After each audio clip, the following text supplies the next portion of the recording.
Good morning. We're very happy to start the second day of our conference with Mr. Avigdor Liberman's address. Here's a bit of information that I assume most people in the audience do not know about Minister Liberman. Before coming to Israel from Moldova with his parents, he was on the verge of a degree in water engineering. It is difficult for us to appreciate whether we lost a very talented engineer, but it is very obvious that the political arena had one very influential politician. He started his public activity upon coming to Israel within student and Jewish frameworks and entered our public awareness in his role as the Director General of the Prime Minister's office. In his first office, in the first office of Benjamin Netanyahu, 1999, he established Israel Beiteinu political party and won 4 mandates.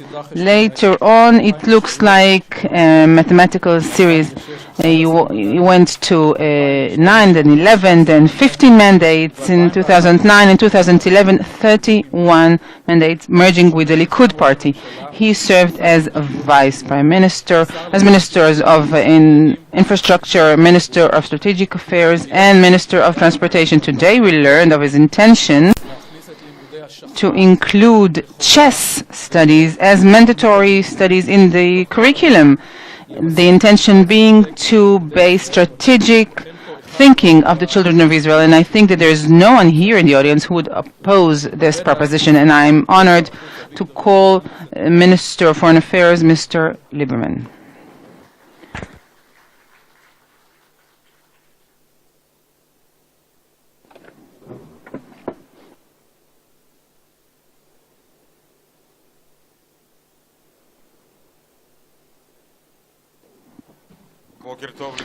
Good morning, one and all. You brought some things from my past. I have no doubt that there are many people who would have preferred me to be a water engineer rather than in politics. But what can one do? I guess destiny somehow played a different role here. Truth being, I have tried to think of what I'm going to talk about this morning. You know that we have election, we're running against time, and it's very difficult to have some time to prepare your speeches. I tried something in order to relate in a serious fashion rather than just any election conference. Well, we have to think and to make up our minds and decide what is the first leading problem of the world and of ours, of course. There are many versions regarding the answer. The simple question, if I would ask anyone here in the audience, but for sure outside this hall, what do you think is the number one problem? We're going to come up with many various answers. Some would say the Ebola is the issue and any other infectious diseases. Others would say that it's the Iranian nuclear program. Some would go for the Palestinian problem. Others would say the renewing Cold War between Russia and the United States. And perhaps others would say global warming. This is the main problem. I think that the real challenge and the biggest problem of the world is terrorism. Modern terrorism, terrorism within and without. And one can argue whether this is right, what is more important, global warming or terrorism, and why would I state that terrorism is the number one problem of the world nowadays? And I say that even if it is incorrect, it is the fact. This is how the world accepts our reality, and taking the public opinions relation and the media and the financial efforts and military efforts, diplomatic efforts that we put into terrorism, this is undoubtedly the number one problem. We have seen how much attention, whether it is media, public, how much public opinion is sensitive to each and every photo release or video clip of ISIS with the executions. We look at terrorist events, whether it's in Paris or Copenhagen. How much volume do they maintain in the public opinion and the media as well? This can be measured in the number of inches we devote, humanity, to the issue of global warming, and then compare it to the inches in print that discuss the terrorist attacks in Paris or ISIS issues, the executions, etc. We can measure it in screen time, and as I have said earlier, we can look and measure the budgets that we allocate for this particular issue, money-wise, dollars-wise. We can count it. And so if I take any possible criteria, even if it is incorrect as far as the modern world nowadays, terrorism is the first challenge, number one challenge. And it is highly important that we relate to it, that we are aware of it. Terrorism has changed. Talking about classical terrorism of the 70s and 80s, all of the stories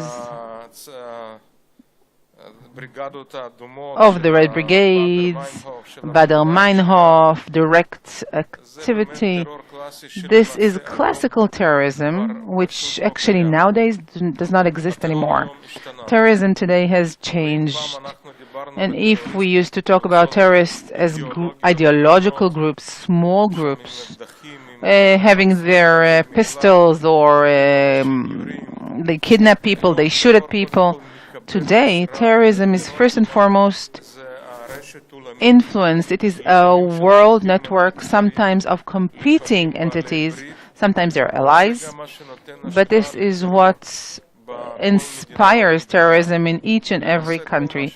Actually, what we have seen recently, whether it's in Paris or Denmark, it is inspired by or directly operated by terrorist organizations, global such organizations. This has not been the case earlier. It's an international terrorism. And today, of course, it is also ISIS, it is Al-Qaeda, and of course Boko el-Haram or Shabab, and many other such organizations.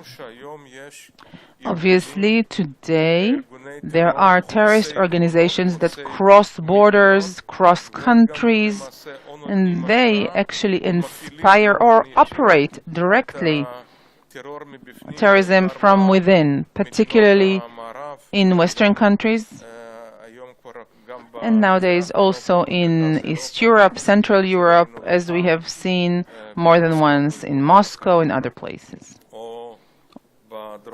or South America for that matter.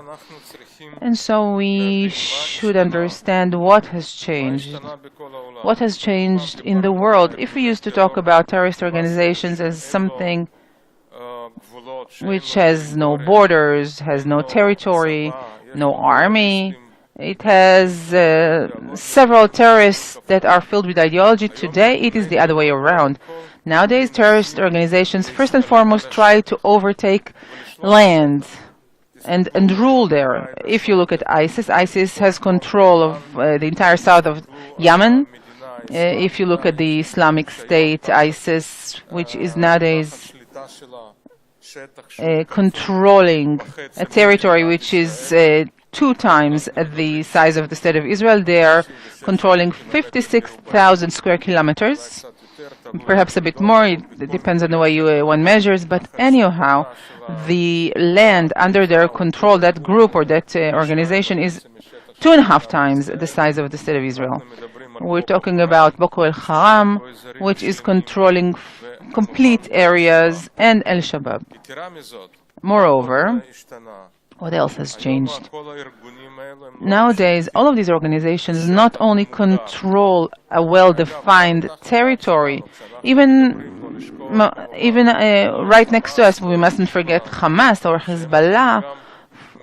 They are turning from terrorist organizations to terrorist states, to entities of terrorism.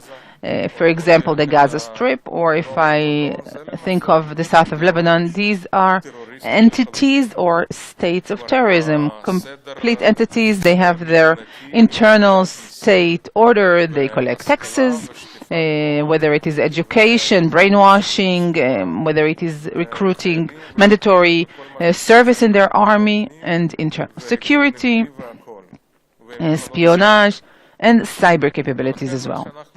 And so what we are seeing today is the attempt of these terrorist organizations to turn into terrorist states and, of course, have capabilities that no one ever had. For example, Hezbollah, the terrorist organization, which is a terrorist organization not only according to Israeli standards, looking at the American law, or European or Canadian, or in some of Arab countries even, Hezbollah is a terrorist organization by definition. They're trying to master capabilities that states do not have. Most countries who are members of NATO don't have the quarter amount of missiles that Hezbollah has at their disposal. Most of the members of NATO, most states are recognized as states of tradition with militaries for many, many years. They don't have a quarter of the number of the missiles of Hezbollah. We see an effort of upgrading those military capabilities. It is no longer just terrorist capabilities, but military ones to have more accurate, more lethal weapons with the capability of harm, which is almost unlimited, a radius of hundreds of kilometers. And so the next stage, we have to understand what is the next stage ahead of us. It is very obvious that all terrorist organizations I have mentioned, their main direction, their main effort is not only obtaining the missiles, but also non-conventional weapon, chemical, biological weapons, and those horror movies that we used to see coming from Hollywood about the dirty bomb, about the nuclear bomb, but this is almost our reality right now. No one must disregard it. They tell me, you always have this pessimistic view, such a glim view. No, this is reality, a realistic view. I'm well aware of all phenomena, all trends, everything that is happening around, and don't delude yourself. These are the directions things are headed, and so terrorism is becoming the #1 challenge of the world as well as of the State of Israel. And we see facing us the two most strong terrorist organizations, at least one of them is the strongest one. This is Hezbollah. We must understand that Hezbollah, as far as their military capabilities, and the types of weapon and the amount of weapon it holds, it's much stronger than Al-Qaeda, than ISIS, than any other organizations put together. And we must always we always try to ignore those problems. We always try to earn another day of peace and quiet, but the more you postpone the problem, you do not resolve it. It only grows bigger, and it will explode later in a much stronger way. What we have seen worldwide as far as international effort, as far as international coalitions, where did it all go to? Where did the effort go to? What we have seen in the 21st century, twice we had world coalitions that intended to handle this problem called terrorism. The first time coalition that was based mainly on NATO forces in Afghanistan working against the Taliban, a coalition that was there was some disagreement regarding this coalition, and ultimately this coalition and its success can be measured only partially. Ultimately it left. What's happening nowadays in Afghanistan, I wouldn't recommend anyone to delve into this issue, because first and foremost it's very difficult to understand, but also as far as reality, that has been created in the field and the implications on neighboring states like Pakistan or Soviet republics, former Soviet republics. There are far-reaching phenomena occurring there. But obviously this was a very big coalition, and it cost also a lot of money to the taxpayers in the Western world, and also cost many lives. And so public opinion forced the politicians to pull the forces outside. And now we're seeing a second international coalition, ISIS. Same thing, led by the United States. They built a second coalition within a very short period of time, once again to fight terrorism. Fighting terrorism, it is very obviously a fight against terrorism, because once again this trial to navigate between public opinion and real security needs does not enable to manage a very clear policy. And if you want to fight the ISIS, you have to understand that you must not suffice only with some airstrikes. You cannot only have surgical operations and suffice with that, thinking that you can finish this phenomenon. And I was very happy that the President of the United States submitted a request to the Congress and the Senate and was authorized to expand operation and to allow land forces, land units of the U.S. military to go into operations that are not limited by territory or by time, and I think that this is the right way to go.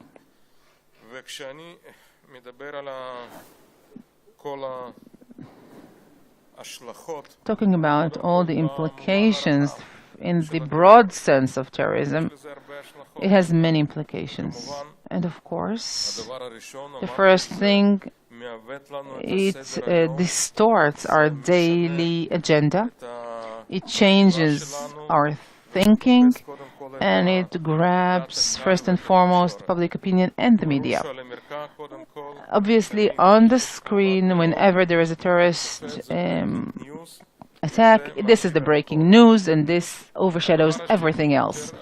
The second thing, the applications or the implications of this thing, they have to do with our daily behavior. We see how budgets, how we increase budgets. We saw that France, which is in a bind economically wise, had to immediately enlarge its budget to fight terrorism. We see that it affects the internal texture of each and every state. For example, the relationship between Jews and Muslims. We see the issue of immigration that is being affected. We see political phenomena that are developing, like fighting Islam, objecting Islamist immigrants, or calling Jews to come to Israel, arguments between heads of states. On the mere call of citizens of one state, leave that place and come here, it has many implications on the political landscape, the social landscape of each and every state.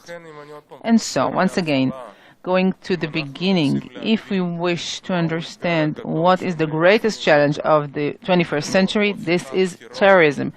It is the turning of terrorism from small cells, small organizations, to state terrorism, when terrorist organizations become terrorist states. And this is the reality that we must prevent.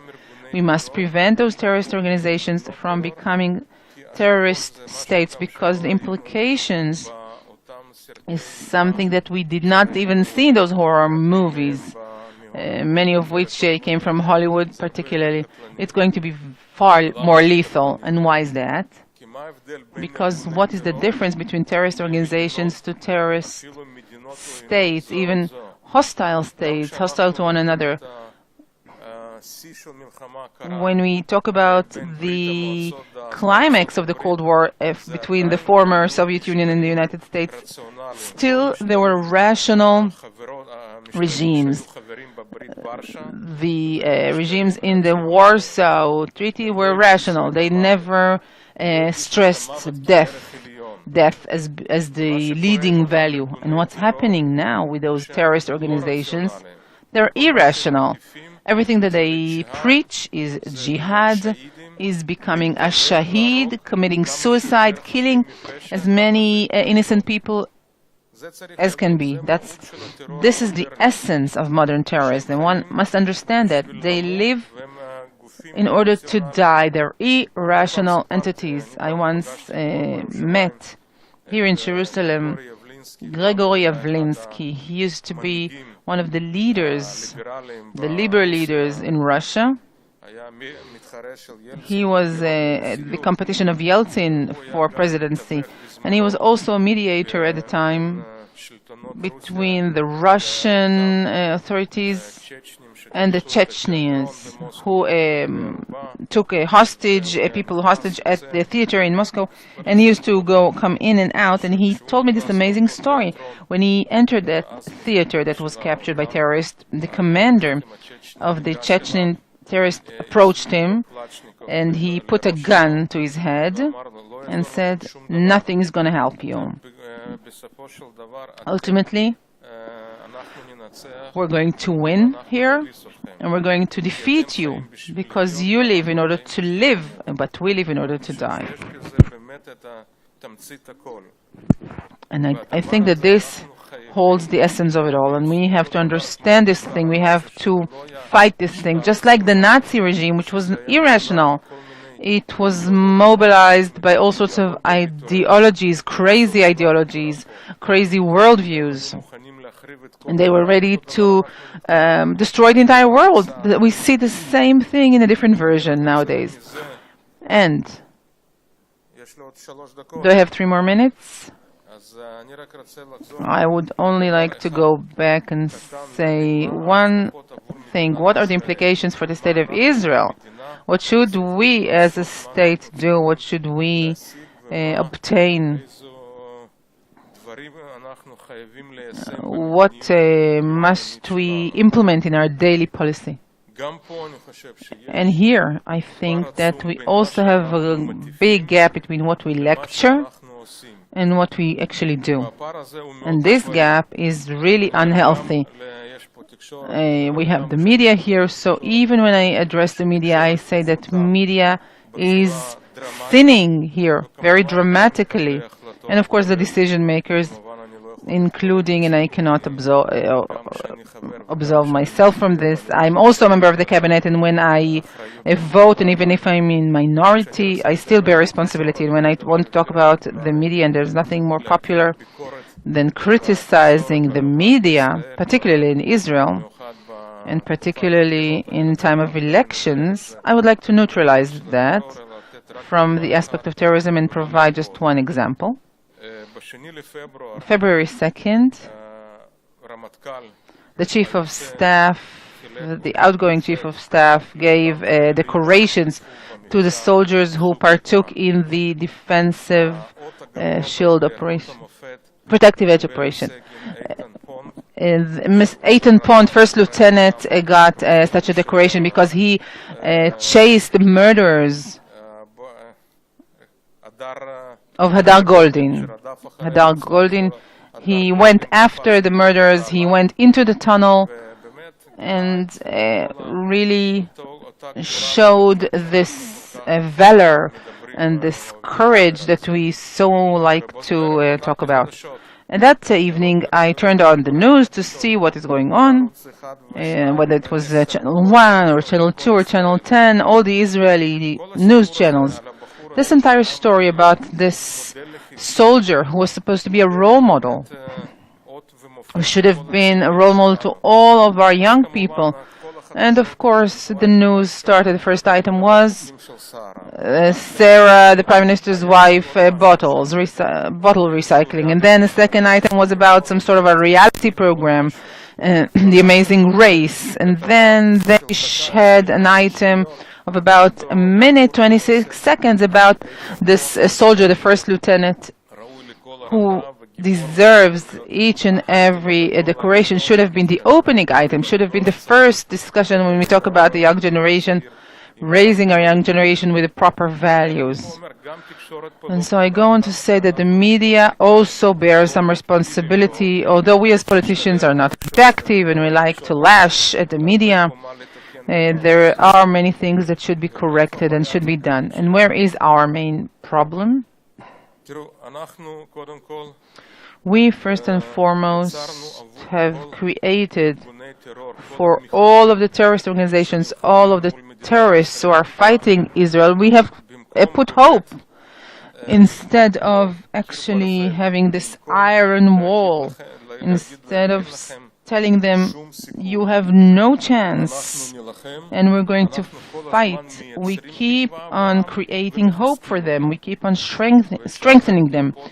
And we could start once again with all of those deals that we had with the terrorists, releasing terrorists.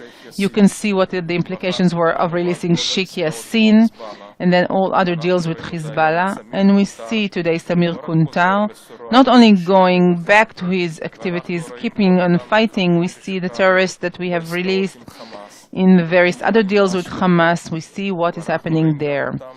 We see the terrorists who have blood on their hands that we just let go as a gesture at the end of 2013, including those who took part in the lynch in Ramallah. 78 terrorists as a gesture. They're having blood on their head.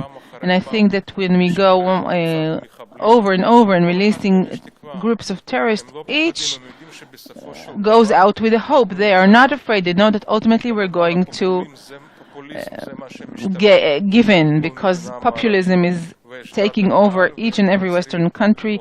We have public opinion, there are awarenesses, there are support groups, and there are always good people, and ultimately we give in. Looking at those thousands, we released several thousands of terrorists in the last decades. Terrorists that were responsible for the most horrific terrorist attacks. The message is simply incorrect. It is a message that encourages terrorism. It manufactures, so to speak, more and more terrorists. We saw how we did not react about the killing of 2 soldiers in Har Dov and injuring 7 soldiers. I think the message is incorrect. The State of Israel cannot not respond for killing and injuring soldiers. And I saw how King Abdallah reacted on the burning of the Jordanian pilot, how he reacted. And I see how the Egyptians are reacting to the execution of those Copts in Libya. And so we have no other way but signaling that we're changing direction. There are no more deals. And the other way around.